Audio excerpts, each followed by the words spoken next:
Hello અને નમસ્કાર મિત્રો, કેમ છો બધા? મજામાં ને મિત્રો? ડ્રાય ફ્રૂટ્સ એટલે કે સૂકો મેવો કે જેમાં કાજુ છે, બદામ છે, અંજીર છે, કિસમિસ છે અને અન્ય બધા ડ્રાય ફ્રૂટ્સ છે તેનો સમાવેશ થાય છે.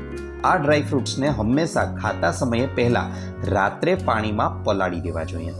રાત્રે પાણીમાં પલાળી અને વહેલી સવારે આ પાણી તેમાંથી કાઢી અને આ ફ્રૂટ્સને ખાવામાં આવે ને તો હવે તે ડ્રાય ફ્રૂટ્સ ન રહેતા તે ફ્રૂટ્સ બની જાય છે. જી હા મિત્રો, કારણ કે તેની અંદર રહેલી જે આંતરિક ગરમી છે તે સંપૂર્ણપણે દૂર થઈ જાય છે અને મોટામાં મોટો ફાયદો એ થાય છે તેનાથી કે હવે તે નેચરલ રૂપમાં તમે જે ફ્રૂટ ખાઓ છો તેવા જ ફ્રૂટ બની ગયા છે. અને આ ફ્રૂટને ખાવાથી, પલાળેલા ડ્રાય ફ્રૂટ ખાવાથી, સૂકો મેવો ખાવાથી જબરજસ્ત ફાયદાઓ તમારા શરીરને થાય છે.